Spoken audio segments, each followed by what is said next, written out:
All right. So, just so you know, the agenda is to do a welcome, um, and we already have the interpretation set up. So, again, if you need simultaneous interpretation, please go to the globe and go to the Spanish channel, and you'll be able to participate that way.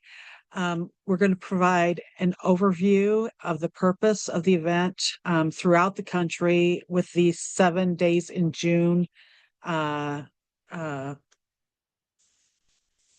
why they created this and why we're participating, along with June 5th specifically for people living with HIV, um, the importance of the long-term survivor day that will also have a candlelight vigil, and then a release activity. And then I want to also present and introduce Brian Kennedy. Brian is a new board member for the Sero project, and he will be sharing information on collective grief, survivor's guilt, and moving forward. So we appreciate Brian being with us tonight as well. And I will try to put links in the chat box as we go along. If not, we will get them sent out afterwards so that you can also access some of the information that the 7 days in June, the founders of that event have created, along with the Safe HIV funding group as well. So, what started all of this is last year, lawmakers passed $1 trillion in health funding cuts as part of H.R. 1. Um, they call it the Big Beautiful Bill. We call it the Big Killer Bill or Hate Bill. The most severe human and economic consequences of these cuts will not take place until later this year or the first of next year. They did that intentionally, so the cuts that are in place won't happen until after the election. So, which is why we need to make our voices heard now. Um, for 7 days in June, health is primary. Is it? And it is, the whole program is decentralized, nonpartisan, grassroots driven campaign from June 1st through June 7th to expose and fight back against these cuts and their devastating impact on our healthcare infrastructure. Health cuts kill, and communities across America, from rural towns to large cities, are already paying the price. I don't know about you, but here in Iowa, we've had, I heard the other day, 100 facilities between nursing homes to medical facilities to rural hospitals have already closed, and some of the most draconian cuts haven't even started yet. So this is really going to impact many of us. So some of the supporting statistics that 7 days in June have provided is the human toll that these cuts are going to take. Researchers estimate that these policies will result in more than 51,000 preventable deaths every year. Historic defunding, lawmakers stripped more than 1 trillion from Medicaid, the Affordable Care Act, and CHIP on June 4th, 2025, the largest healthcare rollback in American history. Mass coverage loss, over 15 million Americans are losing their health coverage, the largest coverage loss in U.S. history. Hospitals on the brink, like in Iowa right now, nearly 450 hospitals in 44 states are at high risk of closing or cutting services. These at risk facilities currently serve over 6 million patients and employ nearly 300,000 direct care workers. Veterans abandoned. Nearly 30,000 VA jobs have been cut or eliminated, and over 1 million veterans have lost their VA provider. Public health gutted. More than 20,000 public health jobs were cut across federal agencies. Research funding gutted. Last year, Washington politicians abruptly canceled 1.9 billion in NIH grants. That single decision permanently derailed over 100 active clinical trials for HIV, cancer, and mental health. More preventable infections likely. Researchers at Johns Hopkins and Harvard estimate that cutting federal funding for local HIV testing will result in a 10% spike in new HIV diagnoses over the next 5 years, and up to 30% spike in rural states. These cuts are actively reversing 40 years of progress in the fight against HIV. Food security slashed. Lawmakers cut nearly 200 billion from SNAP food assistance, the largest cut in the program's 50-year history. This will result in over 22 million families losing some or all of their much needed food assistance and food security. State budgets will be devastated. State Medicaid budgets face a total reduction of 665 billion over the next decade. So we haven't even started to feel these cuts. Like I said, most of them will be at the end of this year or early next year. So one of the things that, along with providing an opportunity for us to get together as community, is also to strongly encourage you to contact your legislators and just let them know that these cuts are going to kill. And between all of those different programs being cut, the country's going to be hurting.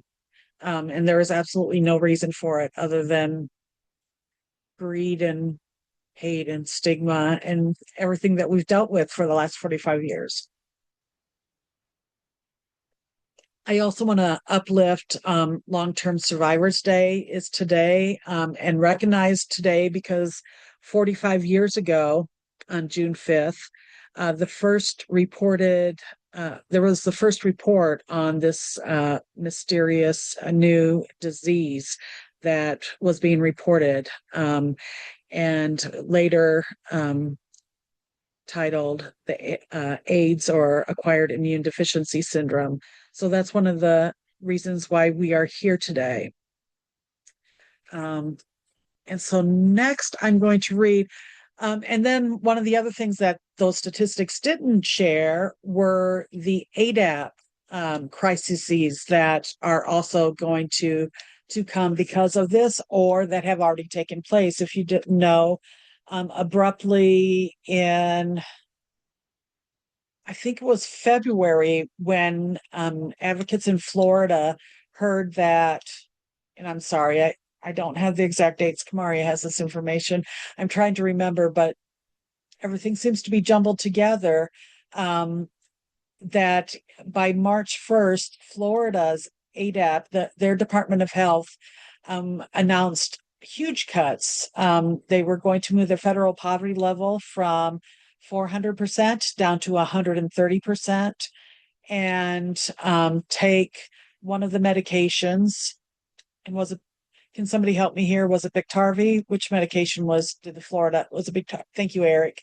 Biktarvy, which 80% of people in Florida are on Biktarvy. They were cutting that from the formulary and saying that it would no longer be covered, one of the drugs covered through ADAP.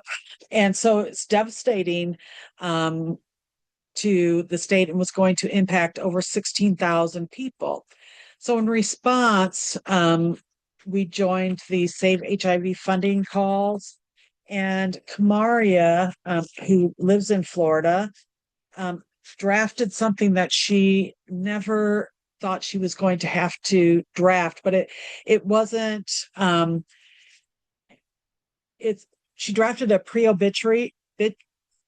pre-obituary as a protest by a long-term survivor in Florida, and an indictment of a system that's failing people living with HIV.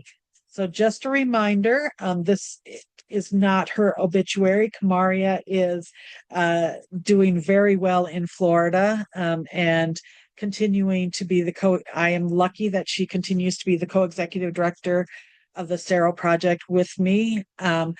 But this is what Kamaria wrote, and this is what she said.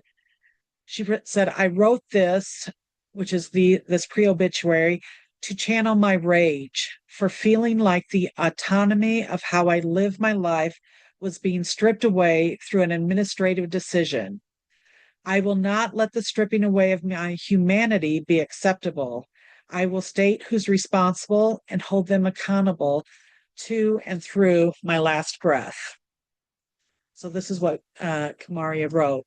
Kamaria Laffrey, born with Black girl magic and chronic optimism, lived a life deeply rooted in her faith in the power of the people and in the science that saved her life since her HIV diagnosis in 2003. A mother, a widow, an advocate who led with a smile, curiosity for solutions, and endless ideas for liberation. When the Florida ADAP changes were proposed in January 2026, outside of the rules making process that the state is supposed to follow for such changes to the federal poverty level and drug formulary, she joined in activating community members to help as many people be informed as possible, navigate insurance program deadlines and payment assistance programs, speaking with the media and traveling to the state capitol to hear from legislators was a tactic Kamaria supported and often drew inspiration from because she wasn't alone in doing it. And she was joined by many of the 16,000 people impacted by the proposed changes. Even with the response to that collective advocacy and pending lawsuit to the state by the AIDS Healthcare Foundation, the lack of transparency still infiltrated Kamaria's life like an additional diagnosis, one the doctors couldn't screen for or test. Without access to her treatment, her body succumbed to the inadequacy of leadership in securing the health and well-being of others like her. Kamaria died not because her treatment failed, but because the various systems meant to sustain her life decided she was too expensive and risky to keep alive. She lived and thrived with HIV, and because of ADAP, lived well until coverage gaps, formulary exclusions, state violence, and bureaucratic indifference replaced medicine with uncertainty, confusion, and anger. She leaves behind unfinished work, a body of advocacy that insisted people living with HIV deserve stability, not substitutions, or having to sacrifice their integrity to live, and a reminder that cost-saving decisions led to a quiet death sentence. She also leaves behind proof that policy choices are never neutral and that denying stable, transparent access to care is an administrative decision, but a lethal one. Her death was not inevitable. It was engineered. She should have outlined the politics that failed her. Her life did not end from a lack of science, but from a lack of prioritizing humanity and political will. Kamaria is survived by the science that could have kept her alive, the treatment that worked until it was taken away, and a movement that warned what would happen when care is rationed by indifference. She is survived by her only daughter, family, and friends who were inspired by her, supported her, and gave her the encouragement she needed to leave behind the very empowered legacy she fought to help others have through embracing healing, giving inspiration, and living victoriously. She lived with HIV, virally suppressed and strong, until coverage gaps broke the promise that treatment equals life. What she leaves behind is not just advocacy, but a critical truth. When access is interrupted, survival is too. We all may we all remember this is a regret for what we chose not to protect, and a reminder that we can know our history but tend to repeat it at the detriment of our own lives. And Kamaria wrote this in January of 2026. Like I said, she is still with us here and doing well. But she, like I said, she wrote this as an indictment to the cuts that are happening in Florida and happening in other states as well. And that even that though we are 45 years into this epidemic, we still have to fight for our access to treatment and care. And I want to stop for just a second. And that was heavy. I had to read it a couple of times today because I always get choked up reading it because the reality, again, after 40 years, feels like with these cuts, that could be our reality again in the community, and how we need to band together to advocate for access to care and treatment again. But I just wanted to pause a second and see if there was anyone else who wanted to comment on this. Yes, this is Sue. I just kept having to remember to breathe and remind myself that she's still here with us because that was so evocative. And if I can have a copy, Tammy, I would love it, but I understand if she doesn't want to share it. No, and I'll find the link. She shared it in Pause Magazine, or Pause Magazine online also shared it. And you can also find others like Barb Cardell from PWN also wrote one, along with Malcolm Reed from Unity Arc Advocacy and co-chair of the caucus. He also wrote one. So Kamari has inspired other people to also, and there have been others. I can't remember everyone's name right now, but we'll share the link with you, Sue.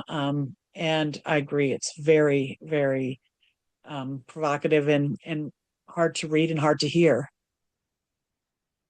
I'm grateful, Tammy. There you go. Thank you, Eric. Appreciate that. All right. So, anyone else? I don't want to cut anyone off. So, just to let you know, I mean, watch like the Sero Project listserv, and Eric, as our communications director, will be uplifting the Save HIV funding campaign. Is going to be hosting some webinars throughout the summer. And one of them is specifically for any advocate who would like to um, potentially write a pre-obituary in protest to these cuts and in protest to the potential danger to the community. So Sarah will definitely be uplifting those opportunities. But I just want to make everyone aware that opportunities are on the horizon for different educational opportunities that the Save HIV funding campaign will also be leading, like I said, throughout the summer. And we'll get those dates shared as soon as they are confirmed and the information is shared. So now we will go into like the candlelight service portion of this and calling of names. And we don't have many slides today because we want this to be interactive and for everyone. But while we start this, I will just have this image up with us. Um, thank you for being here and being together tonight. Today and tonight is about holding space for grief, for memory, for healing, for love, and for ourselves. Many of us carry so much every day. We carry stress, fear, anger, exhaustion, loss, uncertainty, and sometimes loneliness. We also carry resilience, survival, friendship, joy, and deep love for our community. Tonight, we honor all of that. We gather to remember friends, loved ones, mentors, partners, family members, and community members we have lost. We also gather to remind one another that none of us has to carry these things alone. There is no right way or wrong way to participate tonight. You are welcome to speak, remain silent, cry, laugh, or simply sit quietly and listen. Please take care of yourself in whatever way you need to tonight. Before we begin remembering others, let's take a moment to reconnect with ourselves. I don't know about you, but it's been a long week for me. We've had several things going on here. So, we want to take just a moment before we get started to just breathe, as Sue just said. So, if you feel comfortable, place both feet on the floor. Take a slow, deep breath in and slowly let it out. Again, breathe in and release. Notice your shoulders. Notice your jaw. Notice your hands. If you are carrying tension tonight, see if you can get just a little bit of it to soften. Take a breath for yourself and one breath for the people we carry with us tonight. As we light candles tonight, we recognize that even in darkness, light continues. Every candle represents memory, love, resilience, survival, and connection. Some lights represent people we deeply miss. Some lights represent ourselves and our own healing. Some lights represent hope for the future. So I forgot to say earlier, so if anyone has a candle with them, or the flashlight on your phone or whatever you have available, if you wanted to light it, I actually grabbed one tonight. So I have mine here. I'll give everyone a minute if you have one close or if you want to light one as well.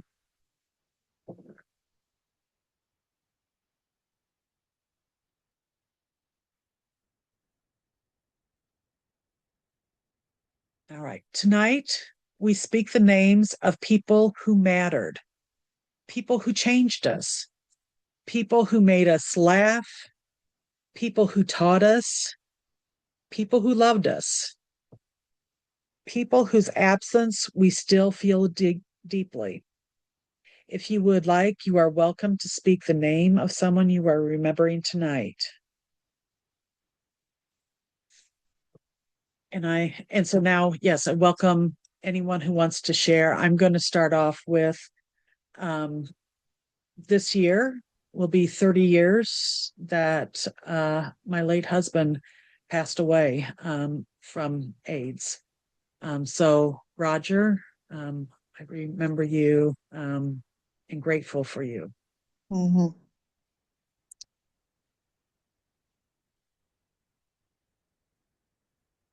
I'm missing Bill Hunt from Dallas, Texas, who was my mentor, one of my mentors. Brian Jones from Cleveland, Ohio, my mentor.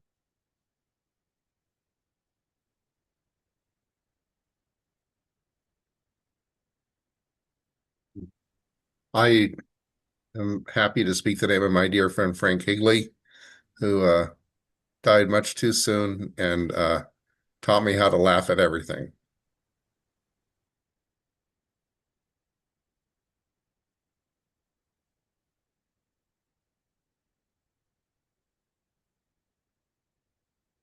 I'm going to also uplift my ride or die for almost 20 years, Lloyd Landy, who could always make you laugh, and his laugh was infectious. When Lloyd laughed, everyone laughed, because you could not laugh. So Lloyd, I miss you.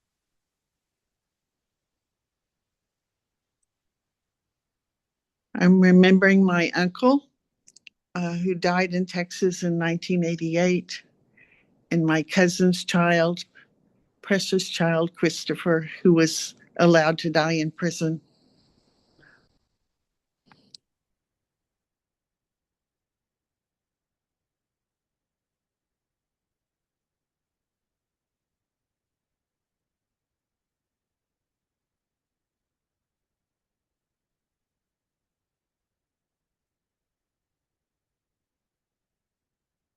I'll also uplift John Chamberlain, Iowa advocate, um, who I can't go to Des Moines without thinking about him. Miss him every time I'm in that city. He was also a pitch member and had the most amazing smile. And then a national advocate, but I met him when he was in Iowa and he was a co-founder of Pitch, Larry Frampton, who just recently passed away.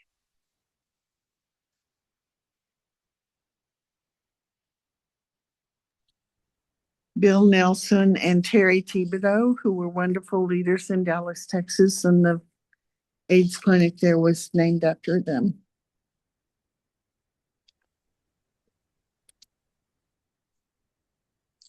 Okay, it's Jeremy from Michigan, and I'm not really like thinking of anybody who's actually like passed away recently, but I like to uplift everybody in the room because you never know when any of us will go, even if we have our funding or not. You know, it's just how life is sometimes. It's very unpredictable. So, Thank you, Jeremy.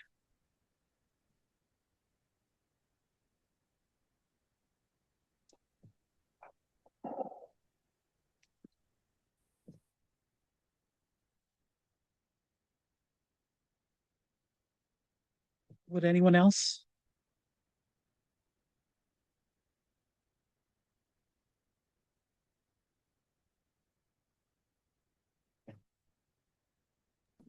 John Thomas, who led the LGBTQ plus community in Dallas, Texas for many years.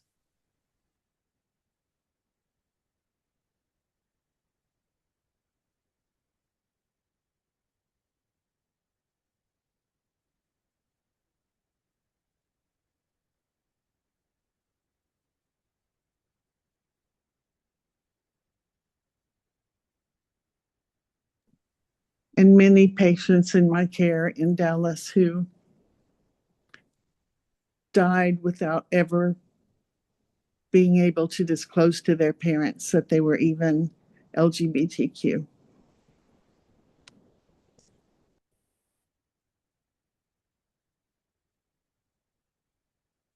I'd like to read Stephen's in the chat box.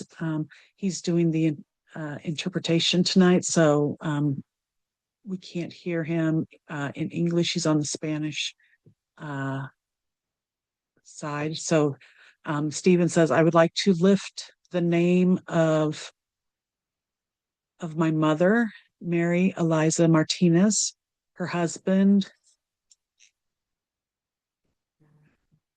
Pablo Lozano, and I apologize if I um, got his name wrong, Stephen, and his brother, Jay Lozano. Bobby Cruz, and Ruben Figueroa. Thank you, Stephen, for uplifting your loved ones.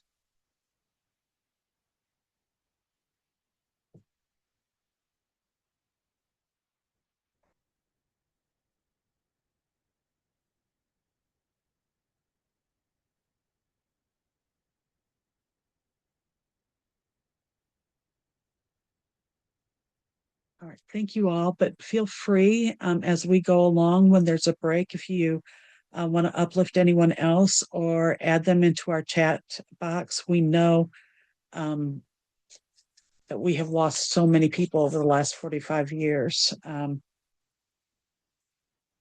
the list can go on, but we uplift everyone who has been lost and thank them for all they did to fight for us that we are here today, or for those who, as Sue said, couldn't share their diagnosis because it wasn't safe. We want to uplift them as well, and know that they will not be forgotten. So please remember, those of us in this room, we are not alone. We carry one another. We remember, we honor those we lost. We honor ourselves. We deserve healing. We deserve joy. We deserve rest. And we continue forward together. Thank you for sharing this space tonight. Thank you for your honesty, your presence, your courage, and your love for community. Grief does not disappear overnight, neither does healing. But tonight we remind ourselves we do not walk alone. May we leave carrying a little less weight. May we continue to remember those we lost with love, and may we continue caring for ourselves and one another. Thank you. Thank you all. Let me see.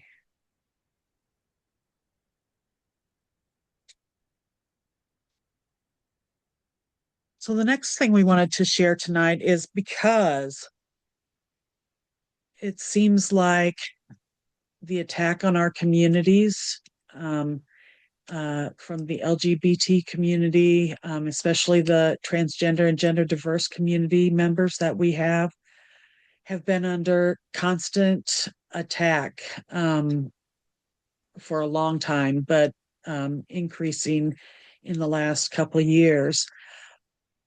I also led, this is what we call a release activity. And so if you have a piece of paper by you, you'll need that in just a second. But we carry so much. We need to be reminded, or let me say I statements. I need to be reminded sometimes that for myself, sometimes you just have to let it go. You're not going to always get the solution that you want. So sometimes you just have to let it go. So just wanted to start with this opportunity that hopefully it will help somebody here tonight as well. Sometimes we carry things that become heavy: stress, fear, anger, shame, grief, exhaustion, hurtful words, stigma, loneliness. Tonight, we want to create space to release some of that. So if you have a piece of paper, I invite you to write it down. Something you want to let go, something that has been weighing on you, or the name of someone you want to honor tonight. You don't need to put your name on the paper. Nobody else is going to see it. And it will give you a few minutes to think about what you need to let go of.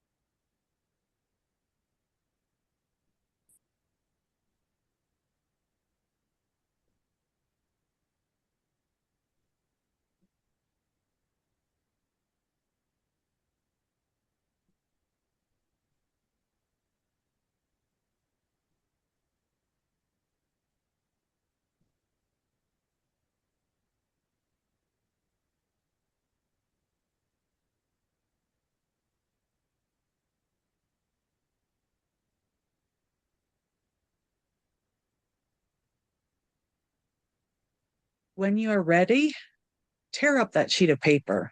If we were together, we could have gone outside and did a bonfire or something. But since we can't, you can either save it and do that later if you want, if it's safe in your area. Um, but if not, for right now, tear up that sheet of paper. This is a symbol that you do not have to carry everything alone forever. And hopefully you can leave with a little less weight on you. I want to thank you all for sharing that time with us here tonight. But we also wanted to recognize we don't want this just to be a heavy time. We've got enough heaviness and weight that is trying to oppress us. So I'm thrilled that we are going to have Brian sharing with us some of his expertise and on collective grief, survivor's guilt, and moving forward to bring us some hope uh, and some skills that we need to get through the hard times. So, Brian, if you're available, I'd love for you to share with us. Yes. So, my name is Brian Kennedy. Again, I'm an LGBTQ plus affirming therapist in Dallas, Texas, working very closely with our community and working with a lot of people living with HIV. Um, I wanted to talk a little bit about some of the grief because it's something that we recognize a lot of times in the therapeutic space that people are still holding on to grief. And I think so many times, when there's been this sense of collective loss, people move on or they isolate, they pull away. One of the biggest focuses that we do in therapy is to understand that healing happens in community. And we've seen it so many times in our community where people just kind of pulled away and disappeared and had to carry these things alone. And so I wanted to kind of talk a little bit about just grief and some of the mental health processing that happens in those places and things that we can think about specifically regarding HIV. When you see the history of HIV and AIDS, you're not just sitting with the past. You're moving through decades of people trying to explain love, grief, power, beauty, and belonging. It's so much bigger than just a single historic episode. When we talk about grief, we think about the grief we carry together because HIV grief belongs not only to those who lost someone, but it collectively belongs to communities, to generations, and to movements.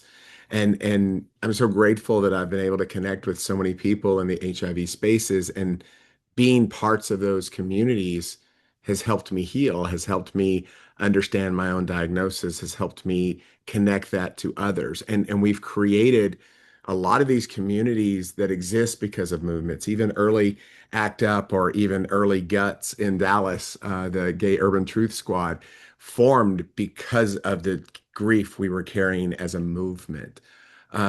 Many losses were witnessed collectively. I'm still working in therapy with people who've been living with HIV for 40 years. And, you know, that they talk a lot about what they lost collectively and how we as a culture have lost things collectively, not just individual friends or partners. Many of you mentioned mentors as you were talking about people that you lost, but artists and activists and think tanks and people who were so integral to our spaces. Losing those is huge. And I often even think about, some of the bigger names in our art industry. You think of Howard Ashman, who wrote all the music and songs to Beauty and the Beast, and The Little Mermaid and Little Shop of Horrors, and just that those things that we've integrated into culture, but we lost within this time period. Grief can also be inherited by younger generations who never experienced it at its height. A lot of younger individuals who are coming into therapy are still carrying grief that they were not actually present to experience. They weren't part of the 80s or 90s, but they still carry sometimes fear and anxiety and a deep, heavy grief about their own identity and what that means, especially specific to uh, a variety of communities or cultural groups that feel like they are at higher risk. And so that grief can be inherited, it can be passed down and can be carried by generations that are still part of our collective movements. And then collective grief can become collective resilience. And we talk a lot about how to move through those grief tasks in therapy rather than just looking at the stages of grief, looking at what do we actually need to sit with. You know, the four tasks of grief that I work with clients is always first the acceptance. We start with the acceptance piece of the reality of the loss. And I think so many times in grief, we want to avoid that reality. But we have to sit through the uncomfortable and sit through those places of what is actually happening and get to a place of acceptance. The second task is always processing the pain of that loss. The third is adjusting to the loss and knowing how do we pivot, how do we move through those spaces. And then finally, having an enduring connection to what was lost, but while still embarking on a new life, which is a lot of what many of us have done in activism, you know, and in our spaces along the way. And that's the grief we all carry together. And we have to recognize that HIV didn't end. We know that. The epidemic changes, but the grief does continue. One of my favorite quotes about grief is that grief never really goes away. Our world gets larger. And as our world grows around that grief, it becomes a little bit easier to carry, but that grief can continue. You know, we look at statistics and new HIV diagnoses and how they continue. Uh, those are things that we're still grieving. It's what drives a lot of the work that we do today to get to a point where there is a day of zero transmission. You know, many survivors still carry decades of accumulated loss. A lot of times in therapy, it's really an interesting space to allow people to begin to tell those stories and even engage in that survivor's guilt that comes from clients sitting in my office and saying, I don't understand why I'm still here. And so many of my friends were lost, and it doesn't make sense for me in the timeline. But we can carry decades of that loss. And the grief is not simply the things we've lost, it's also the future that we lost within that moment. It's the futures we imagined and the dreams that we had and the future of growing old with certain people or certain experiences that we continue to carry and grieve long after the actual loss. Um, Stigma also creates the ongoing grief through that silence or isolation. And even, you know, younger people who are coming to my office, sometimes it's even just with a new diagnosis, it's understanding how they navigate romance or how they navigate dating. How do they tell people who they are? And that stigma often creates that isolation and that silence and that continued collective grief that makes them feel like the possible is no longer possible. So when we use the word collective grief is the shared emotional response to those losses that are experienced by a community, a culture, or generation. As we mentioned, it's the disappearance of mentors, elders, and lost histories.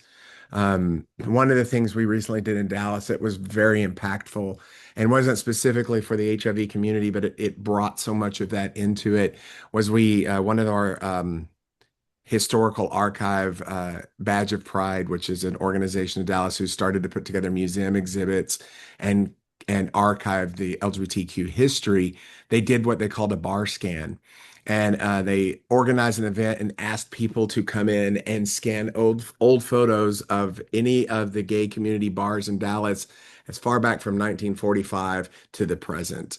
And sitting in that room and watching so many of our elders who I haven't seen in a long time walk in with giant photo albums and sitting together and beginning to share stories and remember people and remember what they lost in those periods and who they were was incredible. And one of my older clients who is in his 80s came in and was talking about it his entire session about seeing people he hadn't seen in so long and remembering those moments and sitting in those spaces.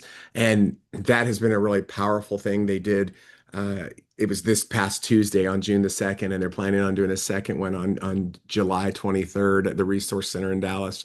But it's a powerful moment for us to sit there and share and realize what we've lost. And my client even said, he goes, sometimes I'm sad because I know when a lot of people in our community pass away and people don't understand the connection to those histories, they come in and they take an entire photo album and throw it in the trash, and we lose so much of the history of what we all experienced. And so I'm really grateful for those organizations that are starting to look at archiving those things, or are bringing in old, news magazines, or the This Week in Texas, or what we call Twit in Dallas, that doesn't exist anymore, but several of my older clients still have pristine copies of those stories. And the one thing he mentioned, and he said it's so powerful, is on the back pages of Twit, a lot of times there were just long names of obituaries during the AIDS crisis, and how much that allows him to sit and grieve and still sit through those things. We think about the impact of stigma and discrimination and how that impacts collective grief. And then, as we mentioned before, the grief of surviving, the grief of being here long after we've lost those people, and how much we want them to be here, or how much they still impact the things that we do.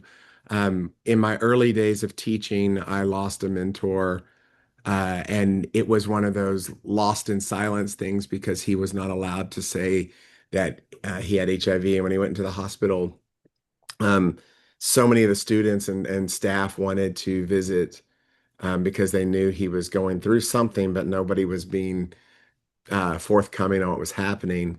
And so they absolutely, said, please, no visitors. The students can absolutely not come to the hospital.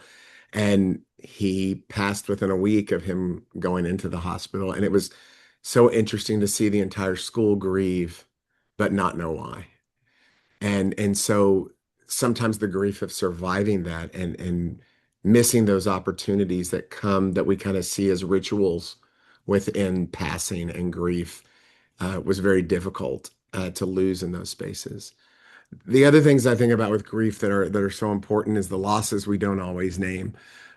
If you don't, this came from Mark King when we were at USCHA this year, and he was talking about, you know, his therapist had told him, if you don't grieve what's lost, there's no way to make room for what's next. And it was something that inspired me a lot. And I began to process this for World AIDS Day and talk at our World AIDS Day event in Dallas, this idea of how so many people are still sitting in that grief, or haven't grieved those things that they've lost.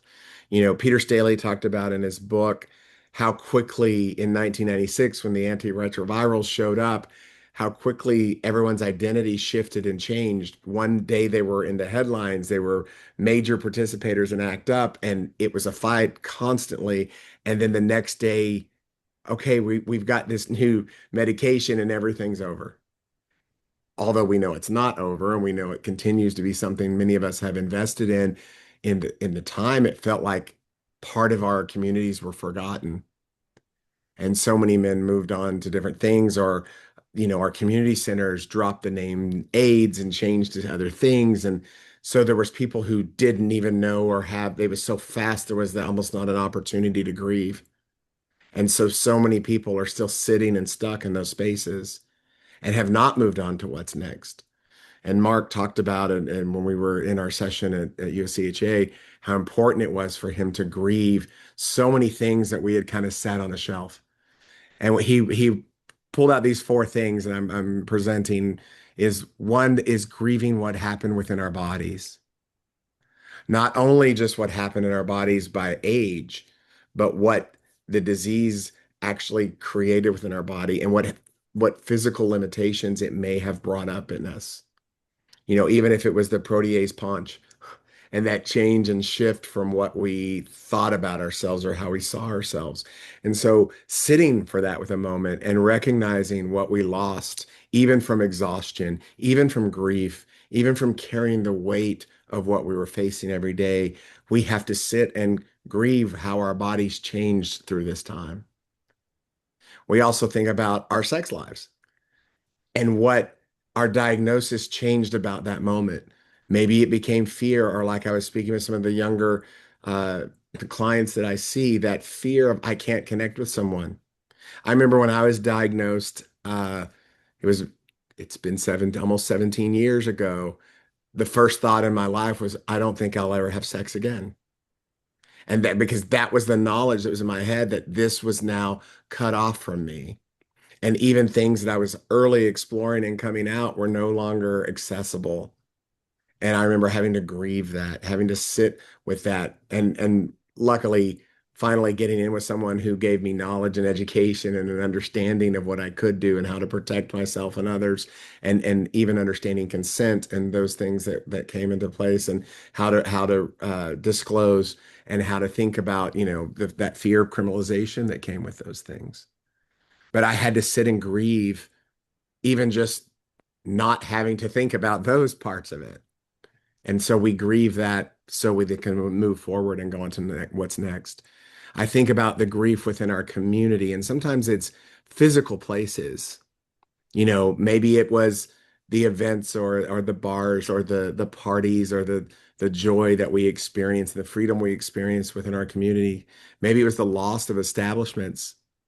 It's really interesting going to the bar scan event in Dallas to hear people talk about, oh, do you remember this place and what we used to do there? And that grief within our community, the grief within how our community changed, and how sometimes there were positive changes in that, but other times there was just loss and loss of access to certain people, or even looking across the table and knowing the dynamic of our group changed because of one person that was no longer there.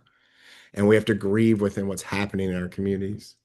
And importantly today, which is a lot of why we're here, is grieving what we've seen change within our country, not just during the 80s and 90s, but currently what is changing, what these new cuts mean for us, what the loss of identity or pride or recognition means right now, what it means to open up social media every day and hear one more attack or one more ignorant tweet. And so the loss of what we see in our country is something we have to grieve.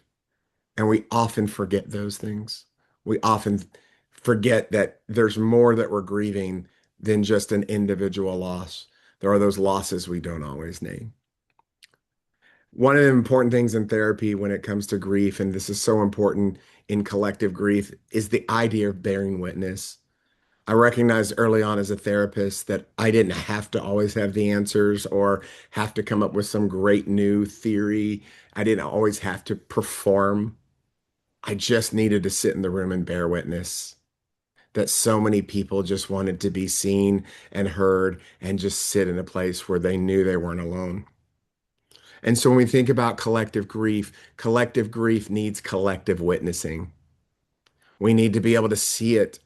And there's so many powerful things that we can use our own talents and abilities to help bring about collective witnessing from our storytelling. I'm really excited that this year at USCHA, one of the tracks and focuses is storytelling. I was able to do a presentation at the National Latinx Conference in Dallas this year, storytelling. It was a storytelling conference called Once Upon a Status, and the focus was how do we use storytelling to reframe our own stories to combat stigma and promote resilience. And I'm hoping I get a chance to present that this year at USCHA as well, because they extended the deadline and I did get my abstract in. But it's that idea that storytelling is important. I find it's interesting with a lot of younger members of our community. And I think a lot of this is because of the lack of storytelling. I'm seeing a lot of Gen Z people walk into my office, and I have actually heard the phrase, I don't understand why AIDS was important, because it's not in their histories in schools. And if you really think about the media that you watch, those movies that we're familiar with, whether it's Philadelphia or whether it's Boys in the Band, or I mean, or Heart, the Lonely, my mind's blank on that one.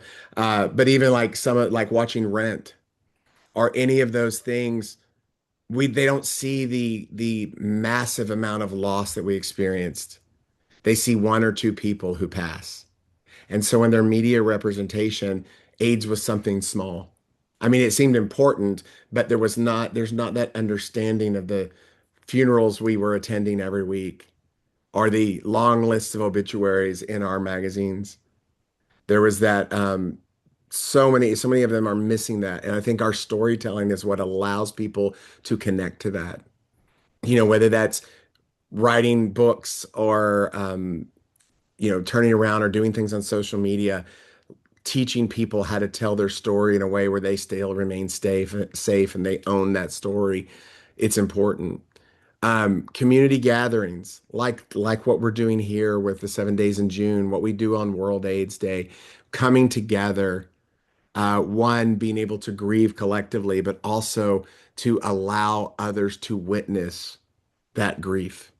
Oral histories, another thing that I think historically sometimes we lose.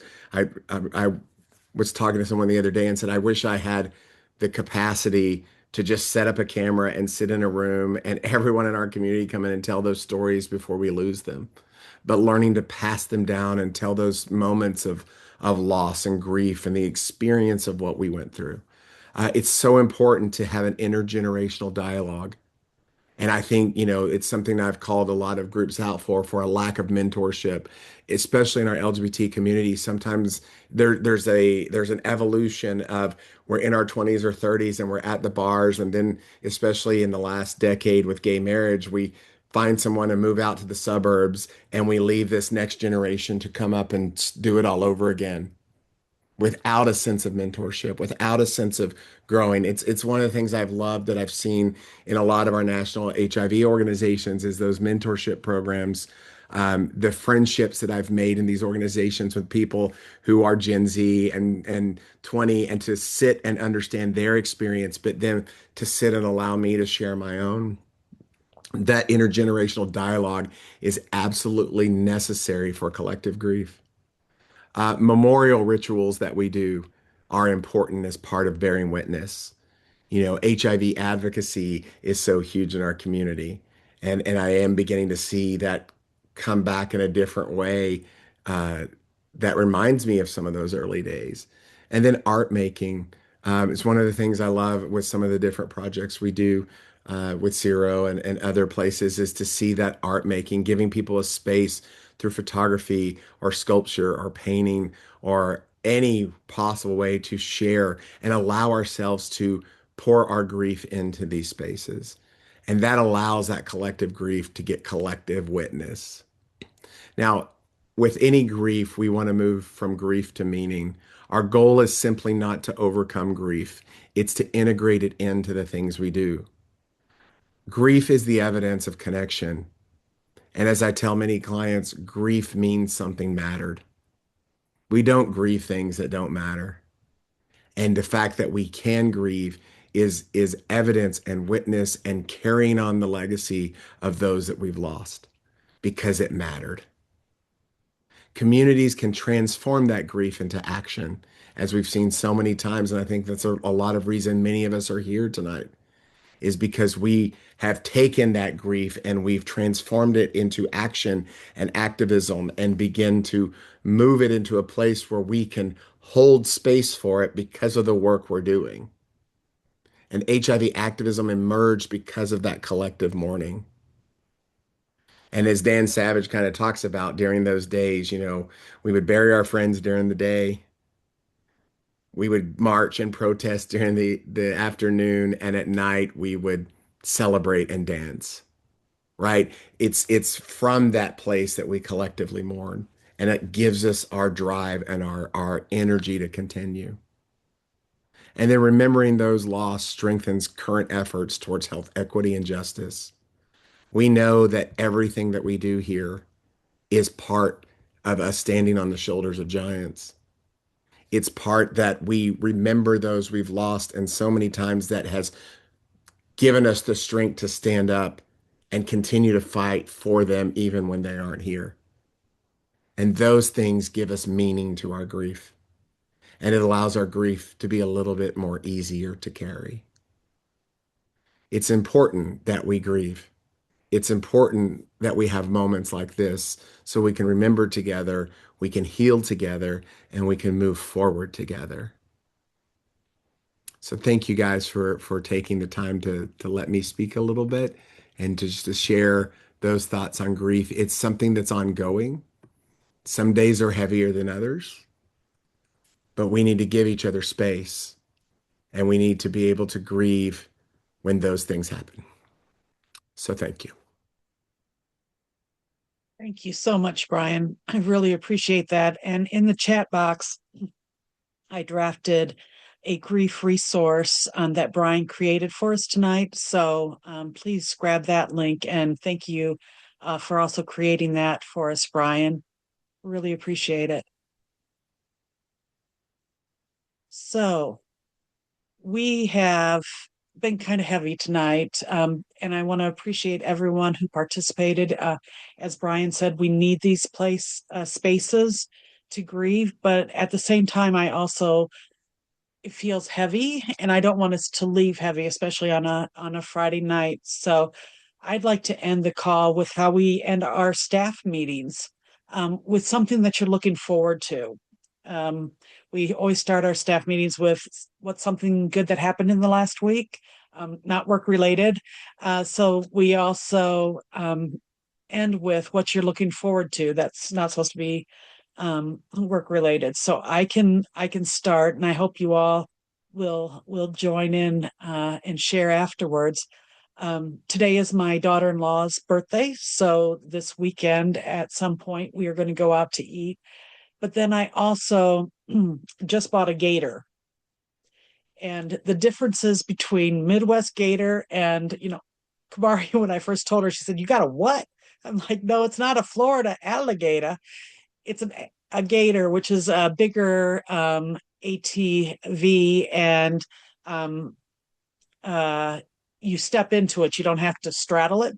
So I got it for my mom and for me as well, to get around the yard easier. But I also got it for my grandkids and my great nieces and nephews, and nothing is more joyous, although it can be scary, than being in a gator and having a 9 year stretch their foot as far as they can to reach the gas pedal and just floor it. And you take off, and they smile, and their hair is flying back. And I got to spend an hour on Wednesday with my great nephew, and he had a blast. Chad's already rode it. Theo loves it. Our field is very bumpy because we have gopher mounds everywhere, but he loves the bump. And Henry hasn't been here yet to drive the gator, but I'm sure he will have the same look of joy and glee that the others did. So I'm looking forward to getting Henry out here to drive the gator as well.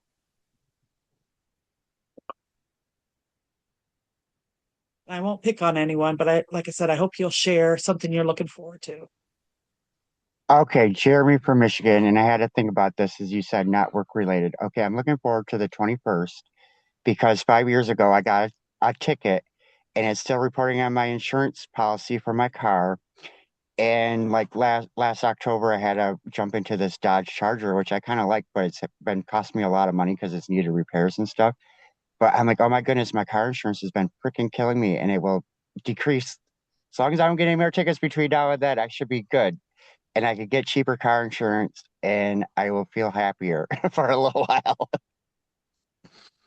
Thank you, Jeremy. I love that.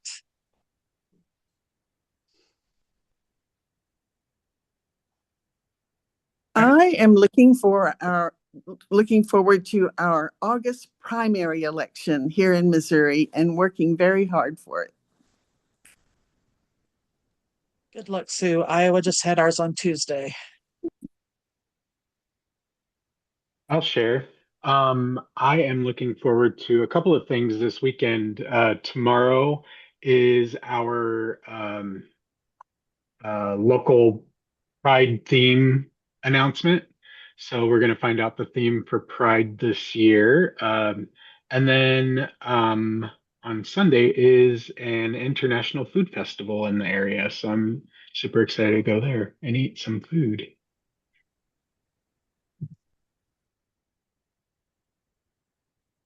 Something for me too. That sounds good. Well, I am looking forward because I agree it's been a long week.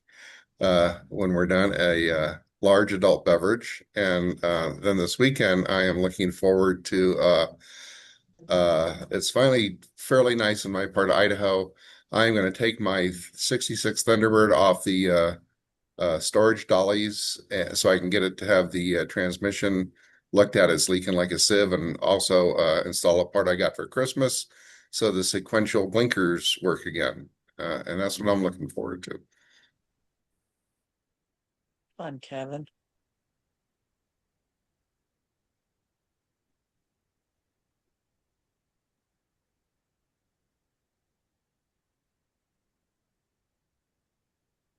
Tomorrow is our first ever Pride Fest in this ridiculous town I live in. And so I'm looking forward to that. That's great, Sue. Have fun. Thank you. I'm looking forward to our Pride tomorrow. It's the first time that Pride will be in the downtown Dallas area since 1972. That was the first Pride 3 years after Stonewall. And a lot of it's because of FIFA. FIFA was kind of taking over some different areas, so they had to move it. But we got it to work out where it's going to be a huge festival. There's 5 different parks, and then the parade will be right down the Main Street area of downtown Dallas. So we're really excited about that. It's going to rain, and so we'll see what that does. Yes. Oh, it just might, take some of the feathers of the boas and they'll be just a little matted, but hope you have a great and safe time. Both you and Sue. That's exciting. And I also want to recognize what Stephen put in the chat box. He's looking forward to Houston's Pride Festival. Just want to provide Tony and Carrie. I was wanna waiting share? on you, Tammy. I'm going to call you out, Tony. It's been so You know, long since I heard your voice. We need to hear it. I'm gonna be honest with you. I do a lot of work here in Cleveland, and I'm looking forward to watching the Knicks and the San Antonio Spurs tonight and just getting me some good rest because I do have Pride tomorrow. Sounds good. Rest up. Tony, I know you can't be a Knicks fan. If you are, we're going to be a problem. I'll tell you that No, right now. I'm San Antonio all the way. Okay, But the I was Knicks, thinking to say, yes. they'll make me get on a plane real quick. Right. Brian, thanks for your words. I think it really leads into what I'm looking forward to. In my part of Idaho,